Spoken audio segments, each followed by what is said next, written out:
Well, hey, y'all. It's time for a book tag. Yeehaw! All right, I am doing the Rootin' Tootin' June on the Range tag. I believe the tag was created by Steve Donahue, and the event June on the Range was created by Michael K. Vaughn, if I got my YouTube history right. I did not plan to do June on the Range. I like Westerns, sort of, and then I saw the June on the Range tag people have been doing, and I really wanted to do the tag. So I thought I'd at least read a Western this month. And so my June on the Range TBR really became a DNF. I read a Zane Grey, I think it was called The Light of the Western Stars. And it tells the story of a woman who comes to the Old West just as the West is dying out, and she meets up with her brother, and she wants to get into ranching. And I enjoyed it for a while, but then I kind of just lost track of the plot. And the next thing I knew, I thought it was more of an Old West kind of book, but it was set in more or less modern times, being 1914. Uh, but there were some cars mentioned, and then suddenly everyone was playing golf. And at that point, I thought, okay, this isn't what I wanted. So I DNF'd it. But I do enjoy some of Zane Grey's Western novels. I've enjoyed Wildfire was one. Riders of the Purple Sage it is a classic. The Hash Knife Outfit is also one of my favorites of Zane Grey. So unfortunately, I didn't get a chance to actually finish a Western. I might see if I can still throw one on my TBR pile, but I just wanted to do the Rootin' Tootin' June on the Range tag. I think it's mostly because I like to say Rootin' Tootin'. We need to bring that back into the modern parlance, I think. Before I get to the tag, I had told Kelly at Books I'm Not Reading that I had an interesting connection to the Old West, and so she really wanted to know what that was. And that is my uncle, Einar Olstad. He himself was not an Old West cowboy, but he was a painter famous for his uh, paintings of the Old West. And he was inducted into the North Dakota Cowboy Hall of Fame in 2004. I want to read the entry there from the website northdakotakowboy.org. He was born in March 7th, 1878 in Lillehammer, Norway, and he moved to Sioux Falls, Dakota Territory, where his father established a blacksmith shop. Einar began painting when he was about 14 years old, selling scrap copper, lead, and rags to buy his paints. His father died in 1899, leaving Einar to support the family. He continued his father's blacksmith trade and burned his brushes to resist painting instead of designing and forging ornamental ironwork. So he was quite a young man when his father passed away, his early 20s. In 1919, Einar and his family moved to a ranch north of Marmarth. In 1929, he bought the Frank Ridds Ranch on Garner Creek between Medora and Sentinel Butte. In the 1930s, Einar returned to painting while he and his wife, Bessie, lived at Peaceful Valley Ranch near Medora. Einar's first public recognition came when he was employed as a blacksmith through the Works Progress Administration.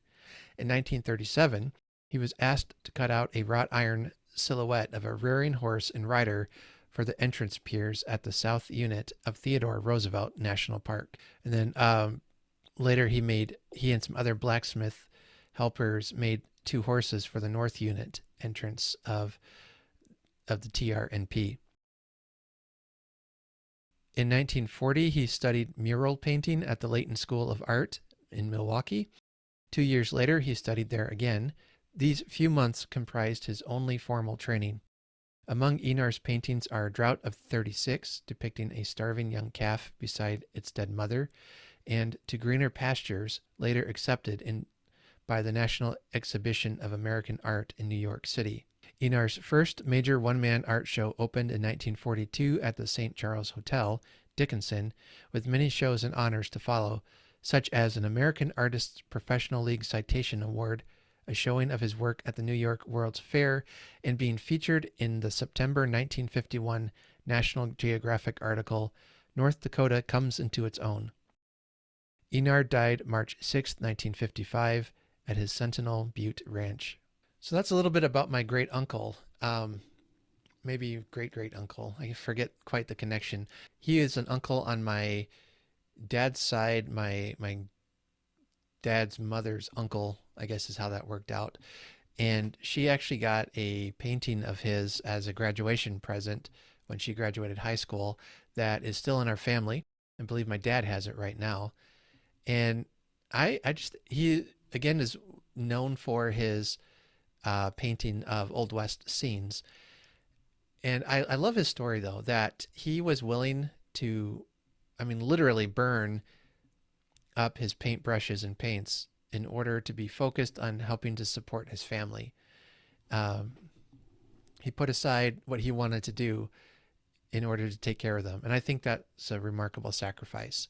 And what happened later is when he resumed painting again, I believe it was actually his sisters who sent him some paintbrushes and paints and said, you know, we remember you used to like painting, so maybe it's something you could pick up again.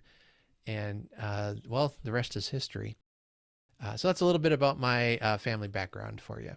So let's do the Rootin' Tootin' June on the Range tag. Question 1. A ways out west. Have you ever been to the American West? I guess so. Yeah, I've traveled all around. I have spent some time in South Dakota and a little bit of North Dakota, though I really want to go to the Teddy Roosevelt National Park and see if the iron work is still there that my uncle did. I want to say it is, but I'm not sure. So I want to go see that. But I love South Dakota. I love the Black Hills, especially. Just beautiful, beautiful country. And that's some of my favorite places to be. Right now I live in Iowa. I don't know if Iowa counts as the American West, but you can see it from here, I suppose. Question 2, Dry Gulch. What's the smallest town you've ever visited? How small is your town right now? Now, apparently there's a town in Nebraska that has only population 2, maybe it's population 1. I don't know if I believe that, but the smallest town I've been to in Iowa might actually be Macedonia, which is south of us, I think, and their population is only in the 200s. Their downtown road, their downtown street is one city block. I mean, that's it. It's just one block long. And it hardly has anything there. To me, it seems like a really depressing place to live, and it's kind of in the middle of nowhere. The town I live in now is population's around 700, and we live close to some bigger towns and about 45 minutes from a major city. So we do sometimes, we'll saddle up the horses and ride off to the big city and do some shopping. Our main city blocks are several blocks long, so we've got that over Macedonia at least. Question 3, where the buffalo roam, have you ever seen an American bison in person? Or what's the largest hoofed animal you've ever seen? Or do you have evidence that you live near coyotes? Now, I don't think we do. We might, but I don't see any evidence of it. And yes, I've seen bison in person. There's a couple of parks in Iowa that have American bison on display. They have them fenced in a fenced area and raise them here in Iowa. They're really amazing animals, very, very large. The biggest hoofed animal I've ever seen, I couldn't tell you. Probably a giraffe at the zoo, I think, has been a popular answer. I'm always too busy looking at their necks to actually see if they're hoofed or not. So there's that. Question 4, Ol Doc Frye. What's your history with Westerns, novels, TV, movies? Well, my first question is, who is Ol Doc Frye? I have no idea.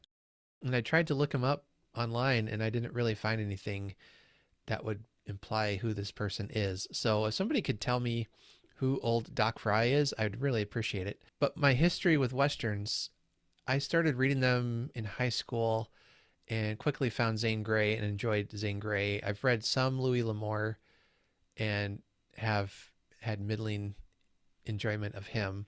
I really like the idea of Westerns, but I haven't really found one that has completely captivated me. I tend to enjoy Westerns more as movies or TV shows than in books for whatever reason. Maybe it's just being able to see, the sets and everything is what captures it for me. I loved watching Dr. Quinn, Medicine Woman. That was a fun show. I really enjoyed that. There's one short-lived TV show called Legend, starring Richard Dean Anderson. He was like a pulp writer and wrote about this, a Rootin' Tootin' hero, and so he like would dress up as him and act like his creation. And then he was joined by John Delancey, who played Janus Bartok, who was like the inventor genius behind his heroics. So it's almost like a old Western superhero show, which I thought I really enjoyed that show, but I think it only went for about half a season. But I really, really liked it and was upset when it got canceled. As far as movies go, yeah, I like watching the occasional Western. I like some of the more modern Westerns than the older ones. They tend to not have aged well. Although one of the old Westerns I really, really enjoy is High Noon with Gary Cooper. That's a really good movie. I really like that movie. But I don't tend to watch a lot of old Westerns. I actually like space Westerns the best. Shows like Firefly and The Mandalorian, I think is basically a space Western. At least the first 2 seasons were. I don't know what it is about the mix of the Old West with science fiction, but I really love it. For a really fun, corny video, check out Cowboys and Aliens. It stars Harrison Ford and Daniel Craig. It's just a really fun movie about aliens in the Old West. It's really good, really, really good. And to see Harrison Ford playing a grumpy old cowboy was just perfection. Yeah, so Cowboys and Aliens, highly, highly recommend if you want some good, cheesy fun. But yeah, I don't, just to go back to that idea though, that mix up of science fiction and Western, I don't know what it is, but I really like that. Kind of like the genre mashups. Question 5, Diamond Lil at the Rialto saloon, whatever that means. I'm bad at these. I don't know what these mean. What's your relationship with alcohol? Ever had a friendship with a bartender? No, I have no relationship with alcohol. I have had much alcohol abuse in my family, and I just have decided not to drink it at all. Plus, it just smells awful. I don't know why people drink it. My choice of alcohol is coffee, and so I've never had a friendship with a bartender. I have had a friendship a time or two with a barista that keeps me well stocked in coffee. In fact, I married one. Question 6, the City Slicker from back east. What do you consider the best Western you've ever read? I did mention that I have enjoyed The Hash Knife Outfit by Zane Grey. That would be a good classic Western that I think people might enjoy. And then, as I mentioned, I like space Westerns, although I don't find those in books so much. If you have any recommendations of books that are like a Western / science fiction, I'd love to read it. So let me know in the comments below. One I would recommend is called The Sea of Rust by C. Robert Cargill. And it's like a post-apocalyptic world where all humans are dead. The only thing left are robots and androids. And it's got a very strong Old West vibe to it. They're gunslingers. They live on a like Earth has been pretty much demolished. It's like the Old West wherever you go. That was really cool. I like that book. But I think my favorite is a book that maybe a lot of you haven't heard of. It's called West for the Black Hills by Peter Level. And it was published back in 2015. There is a sequel. And I've heard that a 3rd book might be coming out sometime in the next decade, but it stands on its own as a really great novel. It's got all the classic Western tropes. Here's what the book's about. It says, Philip Anderson keeps his past close to the vest.